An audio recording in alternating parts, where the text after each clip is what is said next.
অভিনন্দন, সুস্বাগতম। বন্ধুরা, তোমরা যে চ্যানেলটি খুঁজে পেয়েছো এবং গল্প শোনার জন্য আমার এই অডিও স্টোরিটিকে যে বেছে নিয়েছো, তার জন্য তোমাদের সকলকে অসংখ্য ধন্যবাদ এবং শুভেচ্ছা।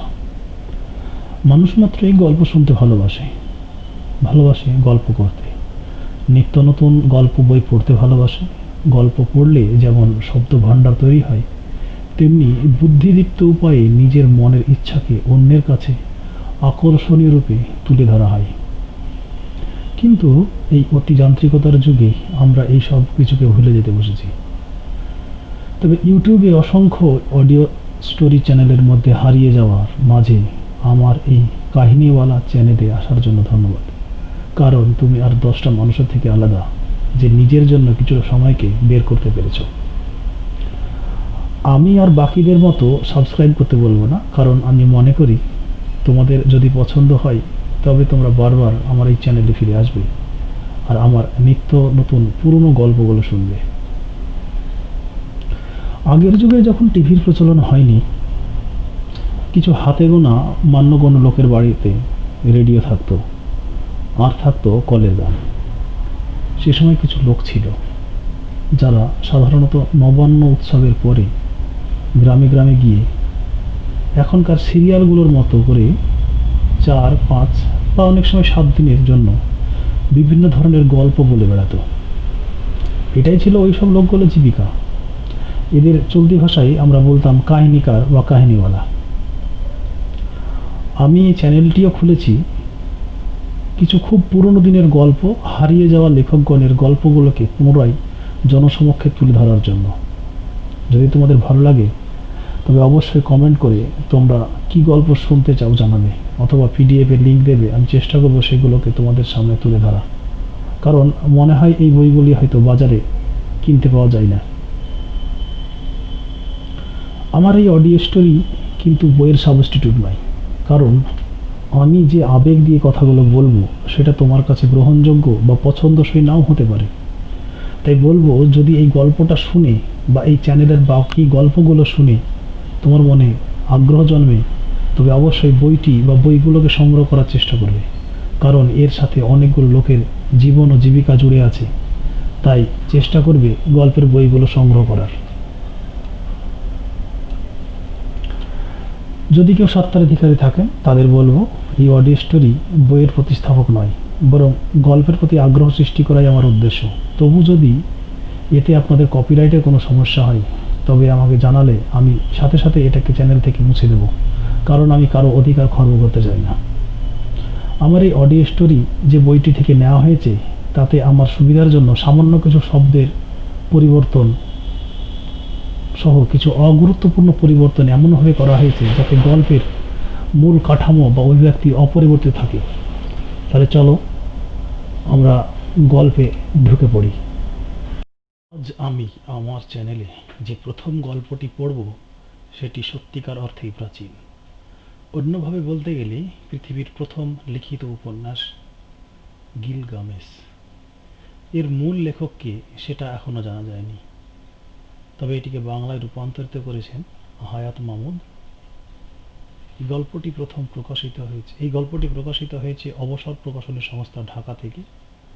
গিলগামেশ গল্পটি হায়াত মাহমুদ মহাশয় প্রথম বঙ্গানুবাদ করেন 1978 সালে, তবে 1987 সালে মুক্তধারাতে প্রথম প্রকাশিত হয়। পরে 1985 সালে বাংলা কিশোর একাডেমি পত্রিকা ধান শালিকের দেশে প্রকাশিত হয়। 2000 সালে এই গল্পটির দ্বিতীয় সংস্করণ ছাপানো হয়। 1843 সালে মেসোপটেমিয়া, অধুনা ইরাকে খনন কার্যের সময় কিলক লিপিতে লেখা আক্কাদীয় ভাষায় 12টি এঁটেল মাটির তক্তি উঠে আসে। পরে এই তক্তিগুলো থেকেই পাঠোদ্ধার করা হয় গিলগামেশের উপাখ্যান। এই আক্কাদীয় ভাষাটি মেসোপটেমিয়ায় 3000 খ্রিস্টাব্দ অবধি চালু ছিল এবং 2000 খ্রিস্টপূর্বাব্দ অবধি এটা ওই এলাকার লোকের মৌখিক ভাষারূপে প্রচলিত ছিল। আমাদের গল্পের মূল পটচিত্রটি ব্যাবিলনীয়। আমাদের গল্পের নায়ক একজন সুমরীয় অর্ধদেব অর্ধমানুষ। তার কাহিনী নিয়ে আজকের গিলগামেশ। আজ থেকে 1000 বছর পূর্বের ঘটনা। মেসোপটেমিয়ার দক্ষিণ অঞ্চলের একটি শহর, নাম উরুক।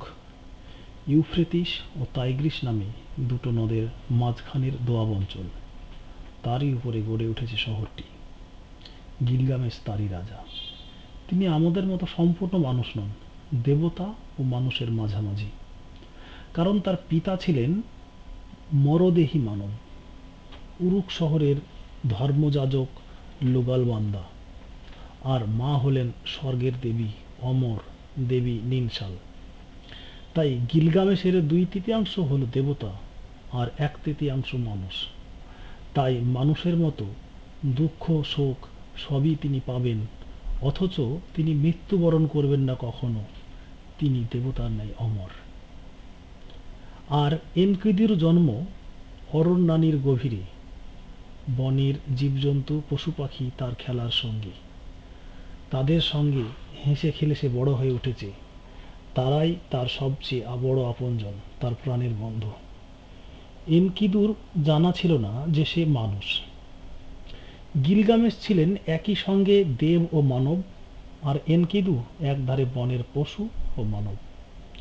এই গল্প হচ্ছে সেই গল্প যেখানে এরা উভয়েই ক্রমে ক্রমে মানুষে এবং পরিপূর্ণ মানুষে রূপান্তরিত হয়ে গেলেন। পরাক্রমশালী রাজা ছিলেন গিলগামেশ। তার শৌর্যবীর্যের খ্যাতি ছড়িয়ে পড়েছিল দেশ বিদেশে। তার দেহের আকার ছিল বিশাল। তিনি ছিলেন প্রচণ্ড সাহসী, দেখতে ছিলেন সুন্দর ও কান্তিমান। এক কথায় যথার্থ সুপুরুষ ছিলেন তিনি। যে শহরটিতে তার রাজ্য, সেই উরুকের জন্য তার ভালোবাসার অন্ত ছিল না। শহরের চতুর্দিকে তার তৈরি প্রাচীর বেষ্টনী, প্রশংসা ও গুণগান সারা সুমের, আকাদ, আসুর, ব্যাবিলনিয়ার লোকের মুখে মুখে ফিরত। রাজ্যের সুখ ও সমৃদ্ধির কথা তিনি চিন্তা করতেন। প্রজারা যাতে শান্তিতে থাকে সেদিকেও খেয়াল ছিল তার। সব দিক ভেবে দেখলে বলতে হয় রাজা হিসাবে গিলগামেশ প্রশংসা পাওয়ারই যোগ্য। কিন্তু পৃথিবীতে এমন কোনো রাজা নেই, ছিলও না কখনো, যে সব সময় সৎ, বিবেকবান, প্রজাবৎসল, নৃপতিরূপে নিজেকে প্রমাণ করেছে। আমাদের গিলগামেশেরও দোষ ছিল অনেক। অন্য রাজাদের সঙ্গে তুলনায় হয়তো তাকে রাজশ্রেষ্ঠ বলা উচিত, তবু সে দোষ যতটুকুই ছিল তাতে কিন্তু প্রজাতির যন্ত্রণার শেষ ছিল না।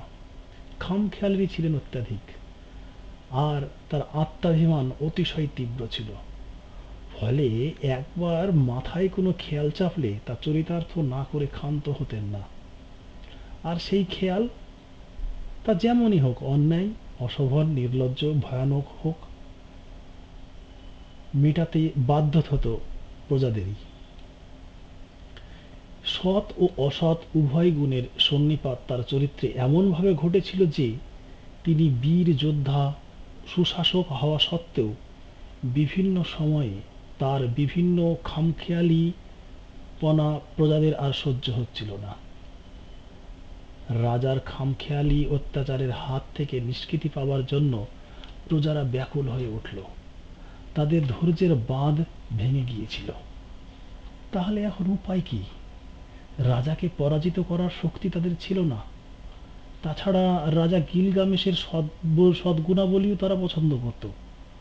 সত্যি বলতে গিলগামেশকে তারা যে ঘৃণা করত তা নয়, শুধু একটা কথা বুঝতে পেরেছিল, রাজার কোনো প্রতিদ্বন্দ্বী না থাকায় তার বড় অহংকার হয়ে গেছে। নিজেকে তিনি অপরাজেয় মনে করছেন, আর সেজন্যই উচিত অনুচিত, ন্যায় অন্যায় বোধ তার মধ্যে কাজ করছে না। গিলগামেশের সর্বনাশ বা ধ্বংস তাদের কাম্য নয়। তারা শুধু চাইছিল রাজার একটা উচিত শিক্ষা হওয়া দরকার। অনেক ভাবনা চিন্তার পর তারা দেখল যে দেবরাজ আনুর কাছে বিচার ভিক্ষা করাই সমীচীন। আনু স্বর্গের দেবতাদের রাজা। উরুক শহরের দেবতা আনুর একটি মন্দির ছিল। সেই উপাসনা ভবনে গিয়ে প্রজারা প্রার্থনা জানালো, স্বর্গ ও মর্তের রক্ষাকারী হে দেব, আপনি আমাদের বাঁচান। আমাদের মনের শান্তি সব কেড়ে নিয়েছে গিলগামেশ। তার খেয়ালের জ্বালায় আমরা বাঁচি না। উরুকের দেয়াল তৈরির জন্য খাটুনির ঠেলায় আমরা আধমরা হয়ে যাচ্ছিলাম। তবু মনে তৃপ্তি ছিল এই ভেবে যে প্রাচীর তৈরি হলে বড় সুন্দর দেখাবে, অন্য দেশের লোকে সুনাম গাইবে আমাদের। কিন্তু আমাদের পাঁচিল শেষ করতে দেওয়া হলো না, আধখেচড়া হয়ে পড়ে রইল। কি আফসোস! তারপর মন গেলেই আমাদের জোয়ান ছেলেদের সে ফৌজে ধরে নিয়ে যায় জোর করে। আমরা কিছুই করতে পারি না। হে দেব আনু, আপনি আমাদের উপর দয়া করুন। নারীদের সম্মানও সে মাঝে মাঝে বজায় রাখে না। আমরা নিরুপায় আপনার কাছে, তাই বিচারের আশায় এসেছি। আপনি দয়ালু ও মহান, এইসব অন্যায়ের একটি বিহিত করুন। প্রজাদের কান্নায় প্রাণ কেঁদে উঠল দেবতা আনুর। ভাবলেন, সত্যিই তো, অন্যায়ের প্রতিকার কিছু একটা করা দরকার। তখন তিনি দেবী আরোরুকে ডেকে পাঠালেন। এক সময়ে কোনো সেই সুপ্রাচীন অতীতে এই আরোরু দেবী মাটি ছেনে তা দিয়ে প্রথম মানুষ সৃষ্টি করেছিলেন। এবারও ডাক পড়ল সেই দেবীর। দেবীকে আনু বললেন, আরোরু শোনো, মাটি দিয়ে তুমি গিলগামেশের এক প্রতিদ্বন্দ্বী তৈরি করো তো। ওরই মতো একরোখা ষাঁড় হওয়া দরকার। মানে বুঝতে পারছো তো, অনেকটা গিলগামেশের মতোই তৈরি করতে হবে, নইলে ওই বেয়াক্কেলটাকে শক্তিতে কেউ হারাতে পারবে না। দরকার পড়লে তাকে শায়েস্তা করতে পারে এমন একজন কেউ থাকা দরকার। কি বলো, নইলে প্রজারা বাঁচবে কি করে? দায়িত্বের ভার নিয়ে দেবী আরোরু চলে এলেন। স্বর্গের বাড়িতে হাত ধুয়ে একতাল মাটি নিয়ে তিনি বসলেন। শুরু হলো মূর্তি গড়া। যে গুরুত্বপূর্ণ কর্তব্য তার উপরে দেওয়া হয়েছে তা মনোযোগ দিয়ে পালন করতে লাগলেন। ধীরে ধীরে সম্পূর্ণ হয় মূর্তি নির্মাণ। বড় ভীষণ ও সুন্দর সে মূর্তি। নাম রাখলেন এনকিদু। বিশাল শরীর, যেন শরীরের প্রতিটি পেশিতে পুঞ্জীভূত শক্তি লুকিয়ে রয়েছে। মনের মধ্যে ভয় কাকে বলে জানেন না, যেন মূর্তিমান কোনো যুদ্ধদেব।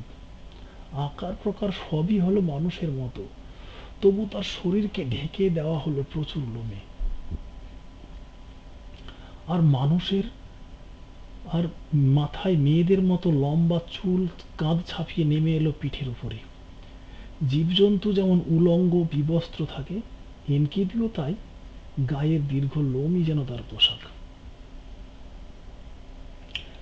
মানুষ কি দেখতে কেমন সে জানল না। মনুষ্য সমাজে প্রচলিত রীতিনীতিও তার অজানা রইল।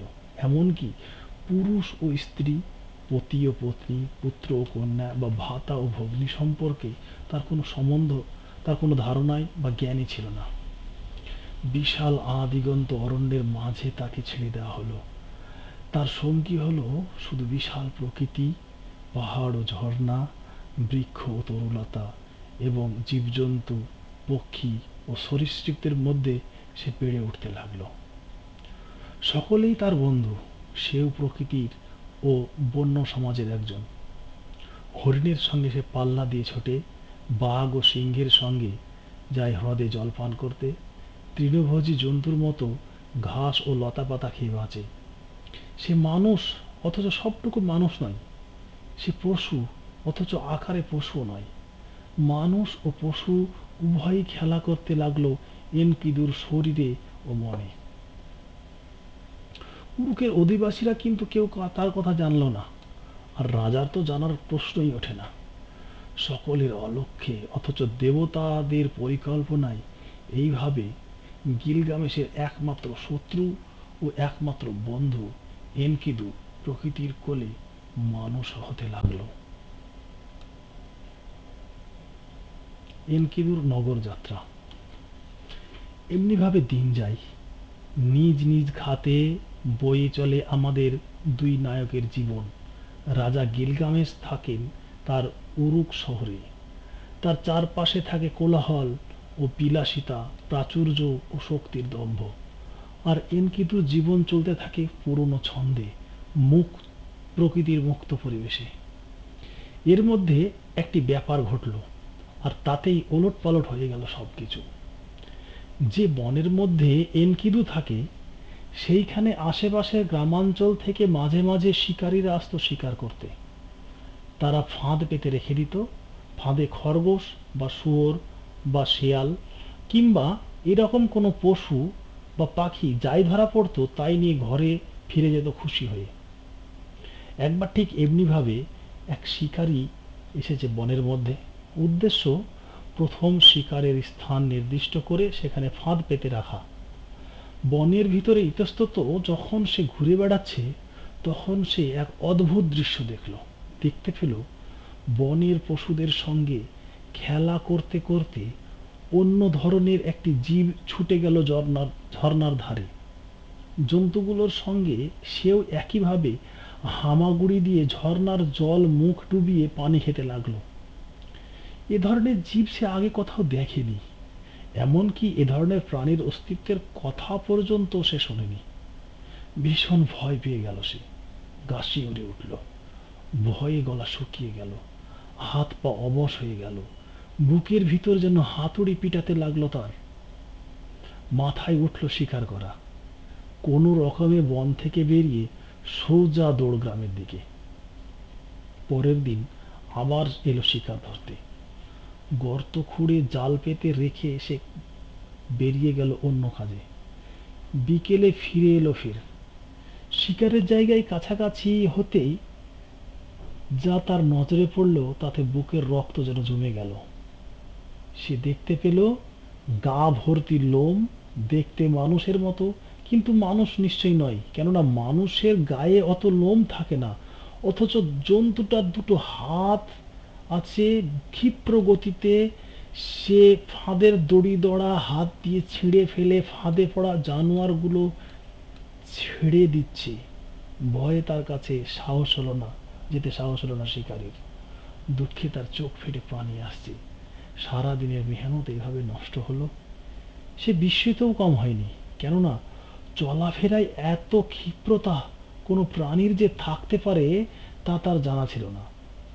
ভয়, বিস্ময় ও হতাশা নিয়ে এদিনও সে ঘরে ফিরল।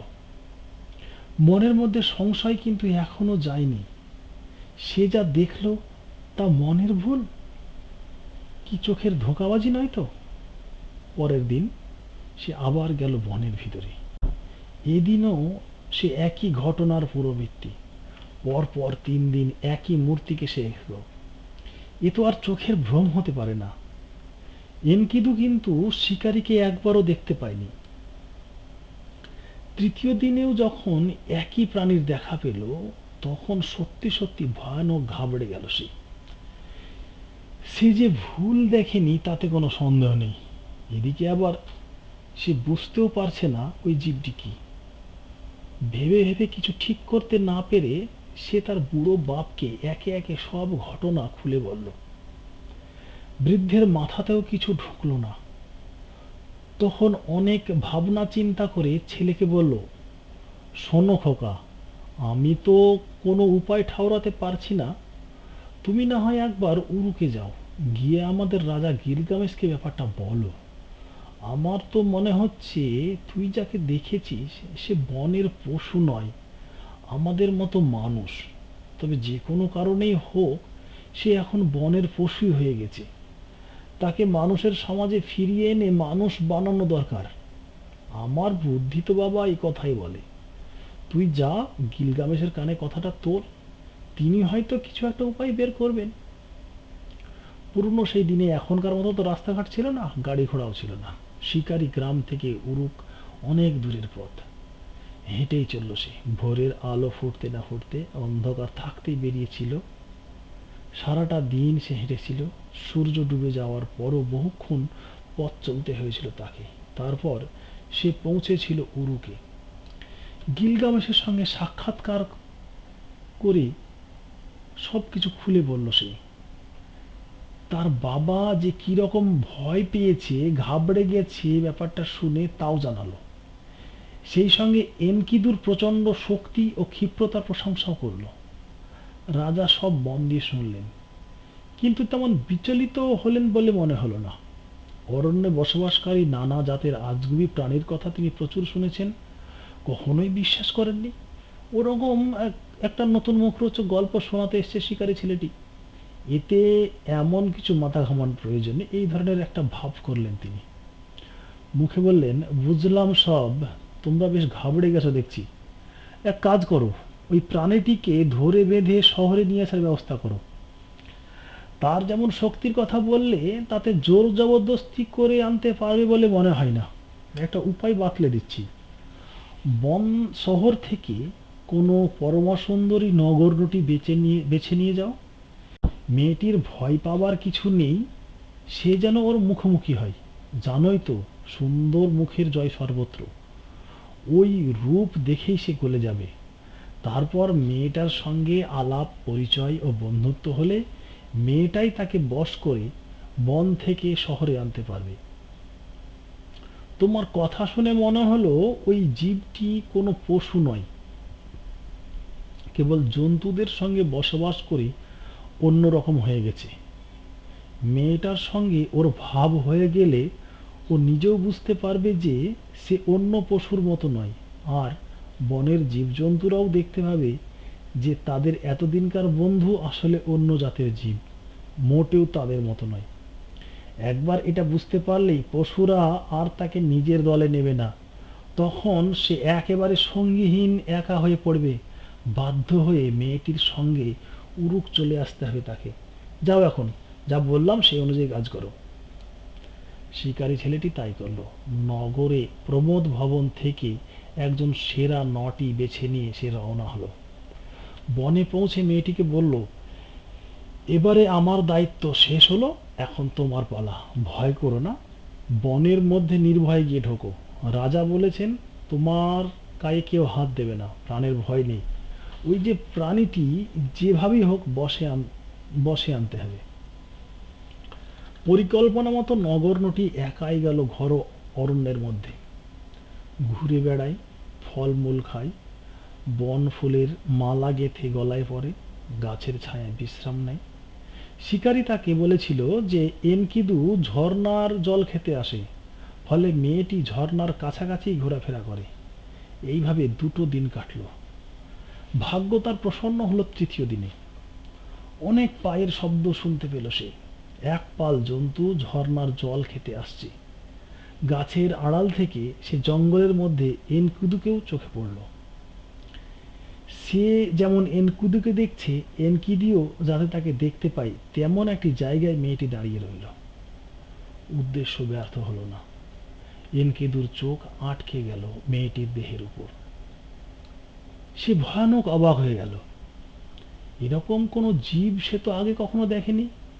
তার মনে হলো মেয়েটির সঙ্গে তার দেহের যেন অনেক মিল আছে। কেবল তার নিজের সারা শরীরে কি বিচ্ছিরি বড় বড় লোম, আর ওর দেহ কি মসৃণ ঝকঝকে সুন্দর। এনকিদু ছুটে গেল মেয়েটির কাছে। তার মনে হলো তার সম্মুখে দাঁড়িয়ে আছে কি সুন্দর এক অপূর্ব প্রাণী। আনন্দে সে জড়িয়ে ধরল মেয়েটিকে। নগরনটির রূপ দেখে যেন তার আর চোখ ভরে না। যাদের সঙ্গে সে ঝর্ণার ধারে জলপান করতে এসেছিল, সেই জীবজন্তু পিপাসা মিটিয়ে দল বেঁধে ফিরে গেল। শুধু গেল না সে এনকিদু, মেয়েটিকে সে সঙ্গ দিতে লাগলো, মেয়েটির বন্ধু হলো। তারা ঘুরে বেড়ায় একসঙ্গে, খাওয়া দাওয়া খেলা সবই করে একসঙ্গে। মহা আনন্দে দিন কাটতে লাগলো তাদের। আনন্দ উল্লাসের ঘুরে এইভাবে কেটে গেল 1টা 2টো করে 7টা দিন। তারপরে হঠাৎ বনের বন্ধুদের জন্য মন কেমন করে উঠল এনকিদুর। নগরনটিকে ফেলে তখন সে দৌড়ালো অরণ্যের গভীরে, তার খেলার সঙ্গী সাথীদের কাছে। কিন্তু হায়, এ কি, বন্ধুরা যে তাকে দেখে সরে যাচ্ছে, মুখ ফিরিয়ে থাকে। ভাবখানা এমন যে মনে হয় এনকিদুকে তারা কোনোদিনই চোখে দেখেনি। এনকিদু ওদের পিছনে ধাওয়া করে, ওরা আরো ক্ষিপ্র বেগে তার ধরাছোঁয়ার বাইরে চলে যায়। কি আশ্চর্য ব্যাপার! শক্তি ও ক্ষিপ্রতায় এনকিদু তো কখনো তাদের চেয়ে পিছিয়ে ছিল না। তবে হঠাৎ তার মনে হয় তার পা আর আগের মতো চলছে না। অল্প শ্রমে ক্লান্তি আসছে দেহে, অবসাদ নামছে মনে। চোখের উপর থেকে একটা পর্দা সরে গেল যেন। উপলব্ধি করল, অদ্ভুত কাণ্ড, আমি তো আর পশু নই, আমি যে মানুষ হয়ে গেছি। এই কথা যে মুহূর্তে সে বুঝতে পারলো, অমনি থমকে দাঁড়িয়ে পড়ল। ওদের পিছনে ছোটার তো আর কোনো মানে হয় না। ওরা বনের জন্তু, আর সে মানুষ। ওরা তাকে বা নেবেই বা কেন? একরাশ ক্লান্তির বোঝা আর মনের দুঃখ বয়ে নিয়ে মেয়েটির কাছে সে ফিরে এলো। অসহায়ভাবে নগরনটির পায়ের কাছে বসে পড়ল সে। মুখে কোনো কথা নেই, চোখে মিনতি। ওর মনের কথা বুঝতে মেয়েটির অসুবিধা হয় না, সান্ত্বনা দেয় সে। ভয় কি এনকিদু? ঘাবড়াবার কি আছে? তুমি জানো না তুমি কত সুন্দর দেখতে, দেবতার মতো সুন্দর। তুমি ওইসব জীবজন্তুর পেছনে দৌড়বে? এটা কি একটা কথা হলো? তুমি বরং আমার সঙ্গে চলো, আমরা উরুক শহরে যাব। খুব বড় শহর, সেখানে মানুষের বসবাস, সেখানে মন্দির আছে, তার ভেতরে সিংহাসনে দেব দেবীরা বসে আছেন। তাছাড়া ওখানে অত্যাচারী সেই লোকটা থাকে, কি বলবো, ঠিক যেন একটা বুড়ো ষাঁড় দাপাদাপি করছে। লোকটার নাম কেন গিলগামেশ। কি ভয়ানক একা এখন এনকিদু। তার খুব খারাপ লাগতে লাগলো। তার সব বন্ধুরা তাকে ছেড়ে চলে গেছে। এখন সে কি করে? নগরনটির কথা সে বুকে বল পায়। ভাবে শহরে গেলেই তো সে নতুন বন্ধু পেতে পারে নতুন সঙ্গী। তারপর তার মনে পড়ে যায়, সে তো এখন আর বনের জানোয়ার নয়, সে মানুষ হয়ে গেছে। ঠিক আছে, তাই হোক, সে উত্তর দেয়।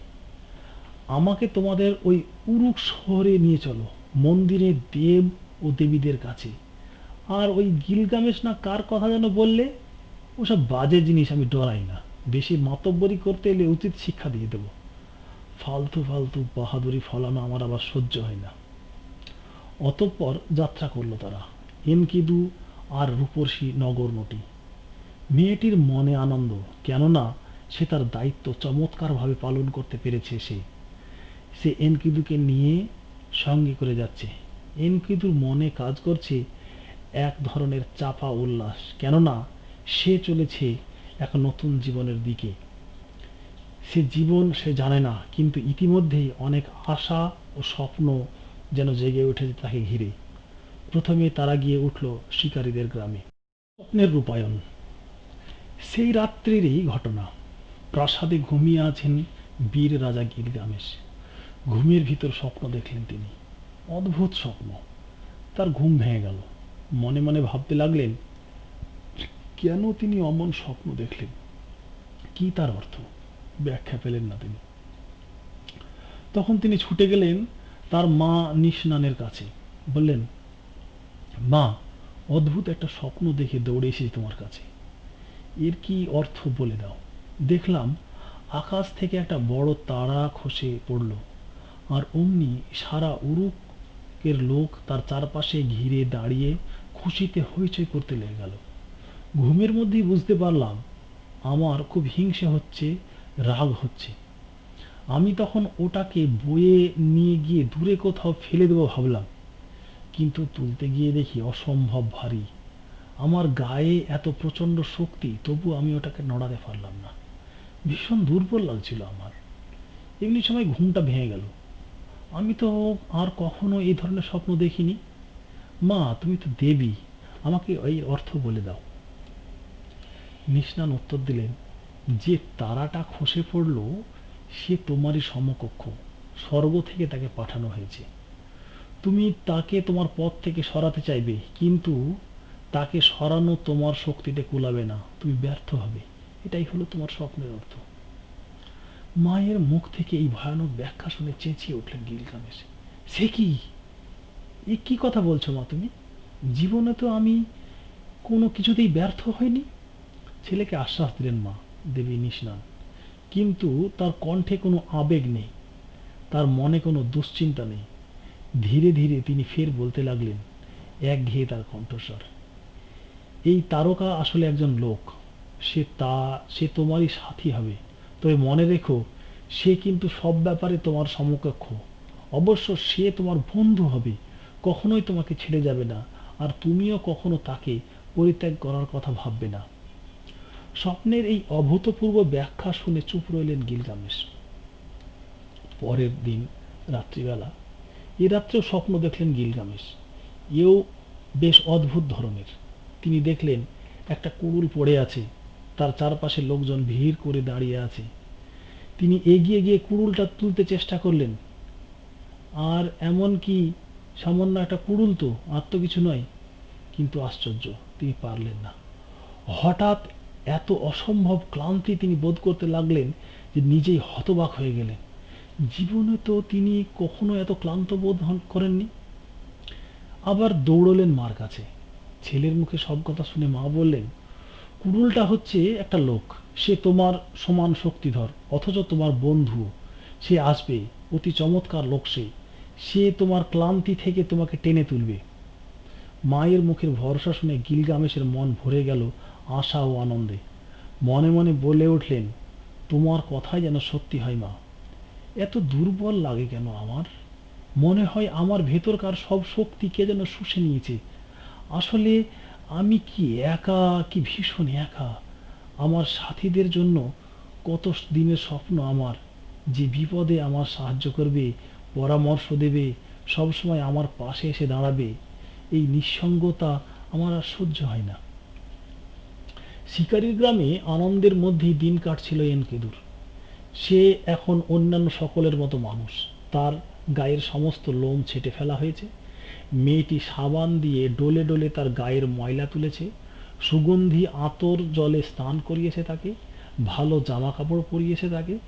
এনকিদুকে শিখিয়েছে কি করে জামা কাপড় পরতে হয়, পরিপাটি করে চুল আঁচড়ে দিয়েছে, মাথায় সুবাসিত তেল মাখিয়ে দিয়েছে, গায়ে তার আতর ছিটিয়ে দিয়েছে। এখন সে রুটি খেতে পারে, রাখালদের সঙ্গে উৎসব ভোজে মদ্যপান করতে পারে। তবু মাঝে মাঝে মন মরা হয়ে যায় এনকিদু। ফেলে আসা অরণ্য জীবনের সুখস্মৃতি এসে হানা দেয়। পুরনো বন্ধুদের কাছে ছুটে যেতে চাই, হরিণীর কাছে, বাঘের কাছে, সিংহের কাছে। আবার তাকে বোঝাতে থাকে নগরনটি। বলে, কেন তোমার মন খারাপ করে এনকিদু? তুমি কি জানো না যে ওরা কি? ওরা আর তোমাকে কোনোদিনই বন্ধু মনে করে না, কেননা ওরা এখন বুঝতে পেরেছে যে তুমি মানুষ। আসলেই তো তাই। তাই বা কেন, বরং বলি, তুমি দেবতাদের মতো মনোহর, তুমি দেবতার মতো সুন্দর, তুমি গিলগামেশের মতো অপ্রতিরোধ্য ভয়ঙ্কর। আর দু চারটে দিন মাত্র, আমরা উরুক রওনা হব। দেবরাজ আনুর মন্দির আছে সেখানে। মহাতেজা গিলগামেশ সেখানে রাজ্য শাসন করছে। তাকে দেখলেই তুমি যে কি, তুমি যে কে, তা সঙ্গে সঙ্গে চিনতে পারবে। দিঘির জলে যেমন তোমার মুখ দেখতে পাও, গিলগামেশের পানে তাকালে তুমিও তোমার সবটুকু ছবি আয়নার মতো স্পষ্ট দেখতে পাবে। এ ধরনের কথা সে আগে কখনো শোনেনি। মেয়েটির সব কথা মনোযোগ দিয়ে শুনতে থাকে। আনু, গিলগামেশ, এরা কারা, এরা কেমন, ভাবতে থাকে। আর কিরকম যেন এক অসহায়ত্ব ও দুর্বলতা বোধ করতে থাকে তার দেহে ও মনে। গ্রামে যে কদিন রইল, এনকিদু সকলের সঙ্গে মিলেমিশে বন্ধু হয়ে গেল। শিকারীর আর কোনো ভয় নেই। রাত্রে পাহারা দেওয়ার কাজ করে এনকিদু। নিজে থেকেই সে এই কাজটি বেছে নিয়েছে। সারা শহরবাসী নিশ্চিন্তে ঘুমাতে পারে। রাতের আঁধারে পা টিপে টিপে কোনো সিংহ আর এদিকে আসে না। চুরি করতে এসেছিল কয়েকটা শিকারী নেকড়ে, তাদের ধরে বেঁধে রাখলো এনকিদু। গাঁয়ের লোকজন তো মহা খুশি। এরই মধ্যে একদিন দূর গাঁয়ের এক মুসাফির এলো ওই গ্রামে। দুপুরে খাওয়ার সময় সে অতিথি হলো ওই শিকারীর ঘরে। জানা গেল সে যাচ্ছে উরুক। সে বিয়ে করবে, তাই শহরে কনে খুঁজতে যাচ্ছে। কনে খুঁজে পেলে তাকে রাজা গিলগামেশের কাছে পাঠাতে হবে কয়েকদিন সেবা করার জন্য, তারপর বিয়ে করে গ্রামে ফিরে আসবে। এ কথা শুনে এনকিদু কেমন ফ্যাকাশে হয়ে গেল। রাজার কথা উঠতেই তার কেমন যেন ভয় ভয় করতে লাগলো। সে চুপি চুপি জিজ্ঞাসা করলো, গিলগামেশের প্রাসাদে কেন পাঠাতে হবে কনেকে? সে মেয়ে তো সেবা করবে স্বামীর, রাজা তো নয়। নগরটি ব্যাখ্যা করে বুঝিয়ে দেয়, গিলগামেশ যে রাজা, তাই রাজা তো দেবতা, তাই না? তাই উরুকের নিয়ম আর রাজার নির্দেশ। বিয়ের কনে আগে যাবে রাজার বাড়ি, প্রথমে রাজাকে সেবা করে খুশি করবে, তারপরে সে যাবে স্বামীর ঘর করতে, নিজের সেবা করে খুশি করবে স্বামীর সংসার। অদ্ভুত ব্যাপার তো। এনকিদু ভাবে, হবেও বা, এটাই বুঝি দুনিয়ার রীতি। আমি তো কখনো সমাজে থাকিনি, তবু সে জিজ্ঞাসা করে, বেশ মজার ব্যাপার, তা এটাই বুঝি সবখানের রীতি? এর জবাব দেয় মুসাফির, না মোটেই না, এ নিয়ম চালু আছে পাজি গিলগামেশ, এ নিয়ম চালু করেছে পাজি গিলগামেশ। এই রীতি আমাদের কারো পছন্দ নয়, কিন্তু কি করব, রাজার হুকুম, আমরা গরিব গুব্ব প্রজা, হুকুম না মানলে গরদান যাবে। এতক্ষণে যেন আলোর আভাস দেখে এনকিদু, সে বুঝতে পারে এই অন্যায়। ভিতর থেকে কে যেন তাকে বলে, এনকিদু, অন্যায়ের প্রতিকার তো করাই তোমার কাজ, ঝাঁপিয়ে পড়ো কাজে। উরুক যাওয়ার জন্য সে ব্যস্ত হয়ে ওঠে। মুসাফিরের সঙ্গে উরুক গিয়ে পৌঁছায় তারা। শহরের মধ্যিখানি ছাউনি ঘেরা বিশাল চত্বর, হাট বাজারের জায়গা। সেখানে পৌঁছাতেই যেন হইচই বেঁধে গেল। এনকিদুর আগমনের অপেক্ষায় যেন ছিল সকলে। চোখ মুখ দেখেই বোঝা যায় সবাই খুব খুশি হয়েছে। নিজেদের মধ্যে তারা বলা বলি করছে, আরে দেখ দেখ, ও যেন অবিকল গিলগামেশ, কেবল মাথায় একটুখানি ছোট, তাই না? তবে রাজার চেয়ে বেশি গাঁট্টা গোট্টা, আর অনেক শক্তিধরে মনে হচ্ছে। হবেই বা না কেন, ও যে বুনো মানুষ, বাঘ সিংহে দুধ খেয়ে যে মানুষ, ওর সঙ্গে কি গিলগামেশের তুলনা চলে? মোট কথা, সাদাসিধে নগরবাসী খোলা মনেই তাকে অভ্যর্থনা জানালো। এনকিদু যে উরুক পৌঁছায় সেই দিনটি ছিল উৎসবের। সারা শহরে উৎসব ও আনন্দের ঢেউ বইছে। শুভ নববর্ষের প্রথম শুভ দিন। রাস্তাঘাট সাজানো হয়েছে সুন্দরভাবে। ঘরে ঘরে আনন্দের হৈ হুল্লোড়, গান বাজনার আওয়াজ আসছে। সবচেয়ে সুন্দর সাজে সাজানো হয়েছে রাজমন্দির। রাজপথে ভিড় জমে গেছে। রাজা গিলগামেশ শুভ দিনে মন্দিরে যাবেন, মন্দিরে উপাসনা হবে। সেই সঙ্গে সম্পন্ন হবে রাজার বিবাহ অনুষ্ঠান। রাজা হবে বর, তিনি দেবতা সাজবেন, আর একটি মেয়ে দেবী সাজবে। দেব দেবীর বিয়ে, সত্যিকারের বিয়ে নয়, বিয়ে বিয়ে খেলা। পরে অবশ্য মেয়েটি অন্য কেউ সত্যি সত্যি বিয়ে করবে, ঘরকন্যা করবে, সংসার ধর্ম পালন করবে। রাস্তায় এত ভিড়, বাজারে এত লোকজন, এই জন্য রাজার আগমনের অপেক্ষায় আছে সকলে। বাজারের মধ্যে একটা বাড়ি, কুমারী প্রাসাদ। অবিবাহিতা মেয়েদের আজ জমায়েত করা হয়েছে এখানে। রাজা আসবেন, তারপর দেবী হিসাবে একটি মেয়েকে বেছে মন্দিরে সঙ্গে নিয়ে যাবেন। দেব মন্দিরে তারা বিবাহ হবে। গিলগামেশ এলেন রাত্রিবেলায়। উল্লাসে জনতা ফেটে পড়ল। রাজার পিছন পিছন নাচতে নাচতে, গাইতে গাইতে এলো গায়ক নাচিয়ের দল। বাজনাদাররা এলো বিভিন্ন বাদ্যযন্ত্র বাজাতে বাজাতে। রাজপথ দিয়ে গর্ব ভরে হেঁটে আসছেন রাজা। দুই পাশে প্রজারা সারবন্দী হয়ে দাঁড়িয়ে আছে, সসম্মানে জানাচ্ছে, সম্মান জানাচ্ছে তাদের বীর রাজাকে। অবশেষে তিনি দাঁড়ালেন কুমারী প্রাসাদের সামনে। বিশাল তোরণ দ্বার দিয়ে ঢুকতে যাবেন ভিতরে, হঠাৎ দেখলেন তার পথ আগলে আছে কে একজন। কি এত বড় সাহস! দুই চোখে যেন আগুনের ফুলকে ছুটল রাজার। ওদিকে এনকিদুও হুঙ্কার ছাড়ল, আর এক পাও না, যে পথে এসেছো সে পথেই ফিরে যাও রাজা। সমস্ত নগরবাসী স্তব্ধ বিস্ময়ে চোখ বড় বড় করে দেখতে লাগলো কি হয়। মনে কিন্তু তাদের চাপা আনন্দ। এইবার এইবার বোঝো গিলগামেশ, তোমার অন্যায়ের প্রতিকার আছে। যা হবার তাই হলো। লাগলো ভীষণ যুদ্ধ। কেউ তো কারো চেয়ে কম নয়, যেমন গিলগামেশ তেমন এনকিদু। প্রচন্ড যুদ্ধ। মনে হতে লাগলো যেন দুই প্রকাণ্ড নেকড়ে ঝাঁপিয়ে পড়ছে এর ওর উপরে। লড়াই চলল সারা রাত। সকালবেলা বেলা বাড়লো, দুপুর গড়িয়ে বিকেল হলো, তখনও যুদ্ধ চলছে। দুই বীরের হুঙ্কারে দর্শক জনতা ভয় পেয়ে গেল। তাদের পায়ের আঘাতে ধুলার কুয়াশায় চারিদিক ঢেকে গেল। ঘরের মধ্যে শিশু কেঁদে উঠল ভয়ে। তাদের আঁকড়ে ধরে মায়েরা জেগে বসে রইল সারাক্ষণ। অধীর প্রতীক্ষায় রুদ্ধশ্বাস হয়ে সকলে লড়াই দেখছে রাজা গিলগামেশ আর তাদের পরিত্রাতা এনকিদুর। হঠাৎ পড়ে গেলেন গিলগামেশ। ক্লান্ত তিনি, অথচ মনে মনে বাহবা দিচ্ছেন এনকিদুকে। বাহ, বীরের মতো বীর বটে। এনকিদু মহাবিক্রমে এগিয়ে গেল তার দিকে, ঝুঁকে পড়ে স্পষ্ট দৃষ্টিতে তার চোখে চোখ রাখল। গিলগামেশও ভালো করে তাকালেন ওর মুখ পানে। এ কি দেখছেন গিলগামেশ? এ কার মুখ? কে তার সামনে দাঁড়িয়েছে? কার সঙ্গে তিনি যুদ্ধ করতে এলেন এই একটা রাত আর একটা দিন? আশ্চর্য তো। তার মনে হলো তার সামনে এসে দাঁড়িয়েছে আর একজন গিলগামেশ, যেন আর একজন তিনি, অথবা অবিকল যমজ কোনো ভাই। অবাক এনকিদুও। কাকে দেখছে সে? যুদ্ধের ঘরে সে ভালোভাবে মুখের দিকে তাকিয়ে দেখেনি বলে আফসোস হলো। আরে, এই যে একজন এনকিদু, সে কি তাহলে নিজের সঙ্গে লড়াই করলো এই দুদিন ধরে? চোখে চোখ রেখে তারা দুজন, গিলগামেশ এবং এনকিদু, জড়িয়ে ধরল দুজনকে, পরস্পরকে। ক্লান্তিতে, ঘামে, আনন্দে, তৃপ্তিতে হো হো করে হেসে উঠল উভয়। তৃপ্তির নিঃশ্বাস ফেলল জনতা। দুই শত্রুকে হাসতে দেখে তারাও হাসতে লাগলো খুশিতে। জীবন নাশে শত্রুতা যে সংগ্রামে শুরু হয়েছিল তা সমাপ্ত হলো আমৃত্যু সখ্যে।